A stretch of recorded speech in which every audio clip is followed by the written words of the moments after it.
श्री स्वामी समर्थ महाराज यांच्या प्रकट दिनानिमित्ताने जर समजा तुम्हाला कुठलीही सेवा करणं शक्य होत नसेल, जर तुम्ही जॉब करत असतील किंवा लहान बाळ असेल किंवा अजून अशी काही कारणं असतील की तुम्हाला जे स्वामी चरित्र सारामृत आहे तर ह्या दिव्य ग्रंथाचं पारायण करणं शक्य नसेल, तर अशा वेळेला आपल्याला कुठेतरी मनात खंत असते की स्वामींचा प्रकट दिन येतोय आणि आपल्याकडून कोणतीही सेवा होत नाही, तर अशा वेळेला आपल्याला खूप जास्त वाईट वाटत असतं. तर लक्षात घ्या, स्वामींची अतिशय आवडती, तेवढीच दिव्य आणि तेवढीच अनुभूती देणारी, प्रचिती देणारी अशी विशेष सेवा आपल्याला करायची आहे.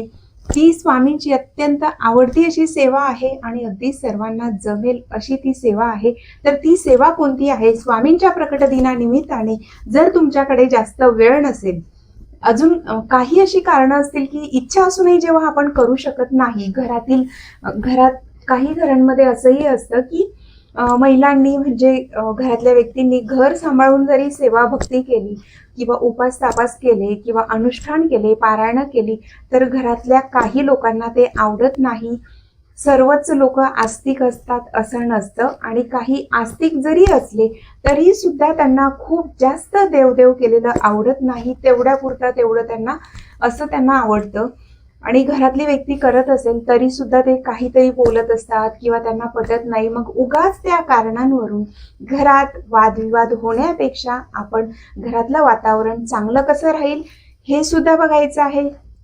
त्यासोबतच आपल्या ज्या काही जबाबदाऱ्या आहेत, जॉब करत असतील किंवा घरातली कामं असतात, ती सुद्धा आपली मोठी जबाबदारी असते. तर ते सांभाळून सुद्धा तुम्ही अगदी तुम्हाला हवी तेवढी सेवा करू शकतात. त्या सेवेसाठी तुम्हाला कोणी काहीही बोलू शकणार नाही, अशी ही दिव्य सेवा आहे. तर याविषयीच आपण माहिती घेणार आहोत. नमस्कार, मी धनश्री. सर्वांना श्री स्वामी समर्थ. तर स्वामींच्या प्रकट दिनानिमित्ताने आपल्याला कोणती सेवा करायची आहे? तर स्वामींची अत्यंत प्रिय आणि सर्वात सोपी आणि तेवढीच प्रचंड फळ देणारी अशी, शीघ्र फळ देणारी अशी सेवा म्हणजेच श्री स्वामी समर्थ महाराजांचा नामजप. तर पहा, श्री स्वामी समर्थ किंवा श्री स्वामी समर्थ, जय जय स्वामी समर्थ असंही तुम्ही बोलू शकतात किंवा अगदी श्री स्वामी समर्थ अशा पद्धतीने बोलले तरीही चालू शकतं.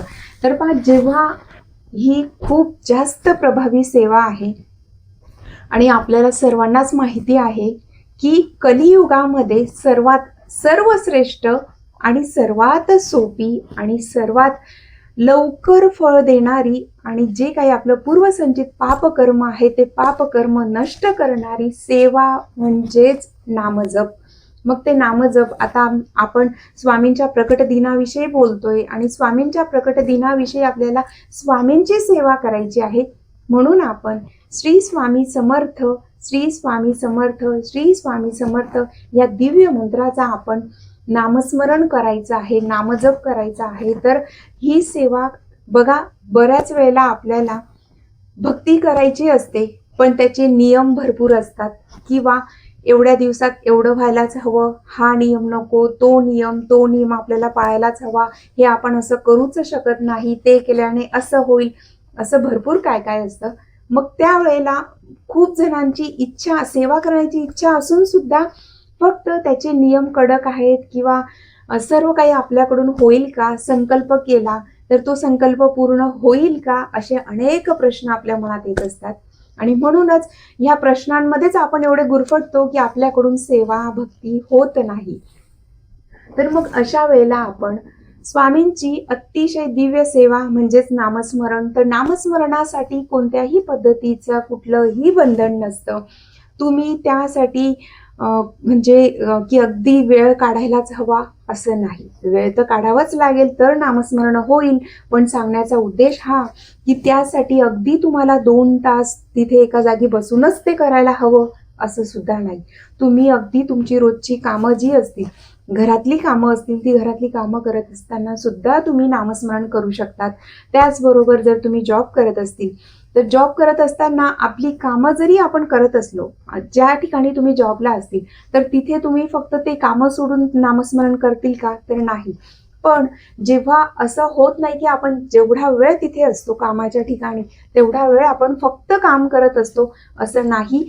काम जरी आपले हात करत असतील किंवा काय, पण आपलं माइंडमध्ये ज्या पद्धतीने विचारचक्र सुरू असतं, तर ते इतरही विचार तर येतच असतात, काम जरी आपण ऑफिसला करत असलो तरी सुद्धा. मग अशा वेळेला जे इतर विचारचक्र मनात सुरू असतं, तर त्या इतर विचारांपेक्षा आपण आपल्या स्वामींनाच आपल्या स्मरणात ठेवायचं. आणि श्री स्वामी समर्थ हे तुम्ही अगदी ऑफिसमध्ये असलात तरी तुम्ही मनातल्या मनात नामजप करू शकतात. जेव्हा तुम्ही घरी राहतील तर त्यावेळेला तुम्ही स्वामींसमोर देव्हाऱ्यासमोर बसून तुम्ही ते बोलू शकतात.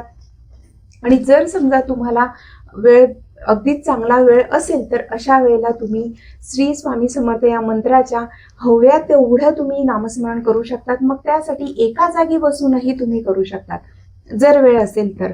पण लक्षात घ्या, 24 तासांमध्ये आपल्याकडे अगदी 5 मिनिटं 10 मिनिटं ही आपल्याला मिळत नाही. असं तर कधीच होत नसेल. कोणी कितीही बिझी असलं, कितीही कामांमध्ये असलं, ठीक आहे, आपल्या जबाबदाऱ्या आहेत, जे काही आपलं ह्या जन्मातलं आपलं जे रोल आपल्याला दिला आहे तो आपल्याला अगदी व्यवस्थितपणे तो करायचाच आहे. पण ते करत असताना आपल्याला 5 मिनिटं तरी मिळतातच. बऱ्याच वेळेला आपण बघा की कधी व्हॉट्सअप, कधी स्टेटस, यूट्यूब, हे ते फेसबुक, इंस्टाग्राम, इकडून तिकडे आपण जात असतो, त्याच्यात आपला कितीतरी वेळ निघून जातो. पण अशा वेळेला जर आपण आपलं जे काही आपल्याला ज्या ठिकाणाहून आपल्याला ज्ञान मिळतं, असे तर आपण व्हिडिओ बघायलाच हवे, की त्याच्याने आपल्याला एक मोटिवेशन मिळत असतं. की सेवा भक्ती, बघा सर्वांना ह्या गोष्टी माहितीच असतात, पण तरी सुद्धा आपल्याला जेव्हा ती समोरून अजून त्याचं म्हणजे त्या गोष्टी पुन्हा पुन्हा जेव्हा आपल्या समोर येतात किंवा सांगितल्या जातात, तर त्याचा आपल्यावर अजून चांगला प्रभाव पडत असतो आणि आपण सुद्धा त्यामुळे आपल्यालाही उत्साह येत असतो सेवा करण्यासाठी. म्हणूनच स्वामी समर्थ ह्या जो काही मंत्र आहे, अतिशय दिव्य मंत्र आहे. तर याचा जप करा. दिवसभरात आपण कितीतरी वेळ आपला असं इतर गोष्टींमध्ये जातच असतो, तर तो वेळ आपण सत्कारणी लावा आणि श्री स्वामी समर्थ नामस्मरण तुम्हाला जमेल तेवढा करा. आपली कामं करत असताना तर करायचंच आहे. शिवाय जर तुम्ही जॉब करत असतील, ट्रॅव्हलिंग करत असतील, ट्रेनने असेल, बसने असेल, स्वतःच्या गाडीने असेल, जे काही असेल, तर तेवढा वेळ सुद्धा तुम्ही नामस्मरण करू शकता.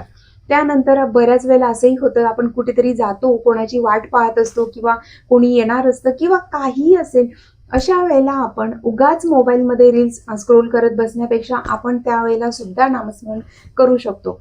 सर्वात महत्त्वाचं की नामस्मरणाचं असं आहे की जर तुमच्या घरामध्ये जास्त सेवा, जप तप करणं अलाव करत नसतील, तर अशा वेळेला तुम्ही मनातल्या मनात नामस्मरण केलं तर ते कोणालाही कळत नाही. तुम्ही तुमची कामं करत असताना तुम्ही मनातल्या मनात काय विचार करताय किंवा काय नामजप करताय हे कोणालाही कळणार नाही.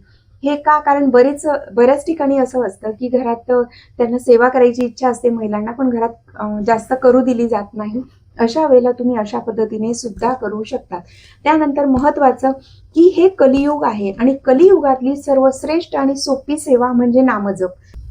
तर कलियुगामध्ये नामस्मरण ही खूप दिव्य सेवा आहे. आणि एक अजून लक्षात घ्या, हे खूप महत्त्वाचं आहे की जेव्हाही आपण कोणतंही अनुष्ठान केलं असेल, मग ते गुरुचरित्र पारायण असो, नवनाथांचं पारायण असो, शिवलीलामृत असो की भागवत या दिव्य ग्रंथाचं, श्रीमद भागवत ग्रंथाचं पारायण असो, कुठलंही पारायण असेल, ते पारायण तर सर्वश्रेष्ठ आहेतच, त्यात काही शंकाच नाही. पण जर तुम्ही नामस्मरण करत नसतील तर तुम्ही अर्ध मानलं जातं. हे जे मी सांगते आहे हे मी स्वतः ऐकलेलं आहे, कारण मलाही ह्या गोष्टी आवडतात म्हणून मी स्वतःसाठी सुद्धा ते ज्ञान घेत असते. अशी गोष्ट आहे नामजप की जर तुम्ही दुसरं काहीही केलं नाही तरीही चालू शकतं. म्हणजे की हे पारायण करायचं होतं पण ते नाही केलं, कुठलंही पारायण नाही केलं अगदी तरीही चालू शकतं. पण जर आपल्याला पारायण करण्याची जर भगवंताने संधी दिलेली आहे तर जरूर करावं. पण जर तुम्हाला कुठल्याही कारणास्तव करणं शक्यच नसेल तर मनात कुठल्याही प्रकारचा खेद किंवा खंत वाटू देऊ नका. कारण नामस्मरण असं आहे की तुम्हाला सर्व ग्रंथ पारायण म्हणजे सर्व ग्रंथ पठन केल्याचं पुण्यफळ फक्त आणि फक्त नामस्मरणाने मिळत असतं. कारण कलियुग केवळ नाम आधारा, सुमिर सुमिर नर उतरही पारा, असं म्हटलं जातं. आणि म्हणूनच की कलियुगात फक्त आणि फक्त नामस्मरण. जे 4 युग आहेत तर प्रत्येक युगाचं वेगवेगळं असं हे आहे की कुठल्या युगामध्ये फक्त ते यज्ञ वगैरे करायचे, कुठल्या युगामध्ये काय, कुठल्या युगात काय. पण कलियुगामध्ये असं आहे की यात फक्त आपण नामस्मरण केलं तरीही आपल्याला सहज कलियुगातला सर्वात चांगला फायदा म्हटला तर कलियुगातला हाच एक मोठा फायदा आहे की आपल्याला कमी वेळात दिव्य अनुभूती आणि पुण्यप्राप्ती आपण कलियुगात करून घेऊ शकतो. तर ते का फक्त आणि फक्त नामस्मरणाने. म्हणूनच आपल्याला खूप मोठे अनुष्ठान वगैरे करण्याची सुद्धा आवश्यकता नसते.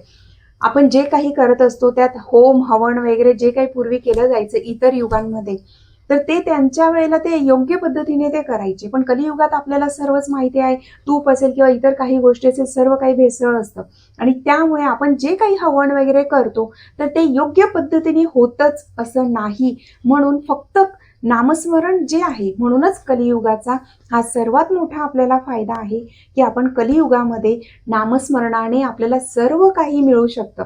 मग सर्व ग्रंथ पठन केल्याचं पुण्य असेल किंवा सर्व व्रतांचं पुण्य असेल तर ते फक्त नामस्मरणाने मिळतं. पण जर तुम्ही नामस्मरण करत नसतील आणि जर कुठलंही पारायण केलं काही केलं तर त्याचं तुम्हाला संपूर्ण पुण्यफळ मिळत नाही, ते अर्धच मानलं जातं. हे कायमस्वरूपी लक्षात असू द्या. म्हणूनच आपण कोणतेही अनुष्ठान करण्यापूर्वीही नामस्मरण करतो, ते पारायण झाल्यानंतर सुद्धा नामस्मरण करतो. म्हणून नामस्मरण ही अतिशय छान सोपी आणि कुठलंही त्यासाठी तुम्हाला कुठलंही बंधन नाही की याच्यासाठी असं आसन असावं, असे कपडे असावे, आंघोळ केलेलीच असावी, नसली तरी चालते, मासिक धर्म असेल काहीही असेल, सुतक असेल काहीही असेल तरी सुद्धा तुम्ही नामस्मरण करू शकता. त्याच्यासाठी कोणतेही नियम नाहीत. म्हणून ही खूप जास्त सोपी सेवा आहे आणि तितकीच प्रभावी सेवा आहे. कारण बऱ्याचदा जे काही सोपं असतं तर ते आपल्याला वाटतं की नाही हे तर एवढं सोपं आहे तर याच्याने आपल्याला पुण्य मिळेल का किंवा काय, किंवा म्हणजे असे अनेक प्रश्न असतात. जी गोष्ट साधी सोपी असते तर त्याचं महत्त्व नसतं. पण लक्षात घ्या, ही जरी साधी सोपी गोष्ट असेल पण नामस्मरण सारखं दुसरं काहीही नाहीये, अगदी काहीच नाहीये. नामस्मरणाची जर सवय आपण लावून घेतली, बघा सुरुवातीला आपण असंही नामस्मरण करतो पण जेव्हा आपण स्वयंपाक वगैरे करतो तेव्हा सुद्धा बघा आपलं मन अगदी जेवढा वेळ आपण ठरवतो की नाही आता मी हे जेवण बनवते एवढा वेळ मी नामस्मरणच करेल, तो कुठलाही जप असू द्या, तुम्हाला जो मंत्र आवडत असेल हवं तर त्या मंत्राचा जप करा पण नामजप जरूर करा. तर त्यावेळेला बघा आपण आपलं मन थोडा वेळ नाम पकडतं, जे काही नाव असेल ते अगदी 5 मिनिटं 10 मिनिटं आठवणीने आपण तेव्हा ते करत असतो. मग ते मोठ्याने असेल किंवा मनातल्या मनात असेल आणि एक 5-10-15 मिनिटं जेमतेम होतात तोवर ते नाम म्हणजे आपलं मन नाम विसरतं. म्हणजे सांगण्याचा उद्देश हा की मन किती आपलं चंचल असतं. म्हणून त्या मनाला पुन्हा पुन्हा जागेवर आणण्यासाठी आपण स्वतः ती प्रयत्नपूर्वक आपण ते करायचं आहे. आणि जरी आपलं मन भरकटलं बोलता नामस्मरण करत करत मध्येच आपण विसरतो की नंतर लक्षात येतं की अरे आपण तर नामस्मरण करणार होतो, 10-15 मिनिटानंतर आपलं मन लगेचच नाम सोडून देतं. म्हणूनच आपण असा प्रयत्न करायचा की जेणेकरून आपल्याला नामस्मरणाची सवय लागेल. जेव्हा आपण शांत असतो सुरुवातीला थोडा प्रयत्नपूर्वक करावं लागतं पण एकदाची सवय झाली तर बऱ्याचदा बघा आपण अगदी शांत असतो तर किंवा काही काम आपण करत असतो, कोणाला असं वाटत असतं की किती शांत आहे पण त्यावेळेला आपलं नामजप सुरू असतं. जर आपल्याला नामस्मरणाची सवय लागली तर आपण शांत असलो तरीही आपली जीभ आपोआप ते नामजप होत असतं आणि ती हालचाल आपोआप होत असते, हे लक्षात घ्या. त्यानंतर जर आपण अजून वरच्या स्टेपला गेलो की नामस्मरणाचं जेव्हा आपण आपल्याला ऐकायला येईल अशा पद्धतीने बोलावं. जेव्हा आपलं मन जास्त भरकटतं किंवा टेन्शन असेल डिप्रेशन असेल तेव्हा थोडं मोठ्याने बोलावं की जेणेकरून लवकर आपलं कॉन्सन्ट्रेशन होतं. आणि इतर वेळेला आपण मनातल्या मनात नामस्मरण करायचं आहे. आणि जेव्हा तुम्हाला नामस्मरणाची जास्त म्हणजे खूप चांगली सवय होईल तर त्यानंतर तुम्हाला अगदी जसा आपण श्वास घेतो सोडतो तेवढ्या श्वास जेव्हा आपण घेतो तर त्या श्वासागणिक आपले नामजप होत असतात. मग ते नाव श्री स्वामी समर्थ असेल, राम कृष्ण हरी जे काही नाव तुम्हाला आवडत असेल ते तुम्ही घेऊ शकता. पण देव तर एकच आहे, भगवंत हा एकच आहे, पण ते आपल्याला ज्या ठिकाणी आपली श्रद्धा जास्त असते ते आपण करायचं. सर्व सेवा एकाच ठिकाणी पोचत असते. म्हणून श्री स्वामी समर्थ प्रकट दिना निमित्ताने नामजपची सेवा सर्वांनी करा. ही खूप प्रचंड आणि अतिशीघ्र फल देणारी ही सेवा आहे. आणि अगदी 5 मिनिटं तरी देवाजवळ बसून, सकाळी, दुपारी, रात्री झोपण्यापूर्वी सुद्धा 5 मिनिटं देवाऱ्यासमोर बसून तुम्ही देवांसमोर नामजप करा. आणि इतर वेळेला तुम्ही तुमची सर्व कामं करत असताना नामस्मरण करा. एकदा जर नामस्मरणाची सवय लागली तर आपल्याला ती एवढी जास्त सवय होते की आपल्याला म्हणजे त्याशिवाय आपल्याला दुसरं काहीच नको असं वाटत असतं. मग त्यावेळेला तुम्ही कुठलं पारायण वगैरे पण असं वाटेल की नको, पारायण करण्याऐवजी मी नामजप करतो. किंवा मग तेव्हा आपलं असं असतं की मला म्हणजे आपण जास्तीचे करण्यासाठी आपण प्रयत्न करत असतो. मग ते जसं काही असेल, लाखावर असेल किंवा कोटीवर, जसं काही तुमचं ठरवलेलं असेल की माझा एवढा लाख नामजप व्हायला हवा, माझे एवढे कोटी नामजप व्हायला हवा, अशा पद्धतीने आपण आपोआप ते करत असतो. म्हणूनच ही खूप छान प्रभावी सेवा आहे, सर्वांनी करा. याच्यासाठी कोणतंही बंधन नाही, कोणतेही नियम नाहीत आणि कोणतेही नियम पाळण्याची आवश्यकता नाहीये. साधी सोपी सेवा सर्वांनी करा. आणि ही माहिती आवडली असेल तर लाईक आणि शेअर जरूर करा. स्वामींच्या प्रकट दिनानिमित्ताने आपण ह्या सेवेला सुरुवात करा. ही कोणत्याही दिवशी तुम्ही करू शकतात. आणि त्यानंतर जर 21 दिवस आपण ही सेवा अगदी मनापासून आठवणीने केली तर नंतर 21 दिवसानंतर ती आपोआप आपल्याला कायमस्वरूपी सवय लागते. म्हणून ही सेवा जरूर करा. श्री स्वामी समर्थ.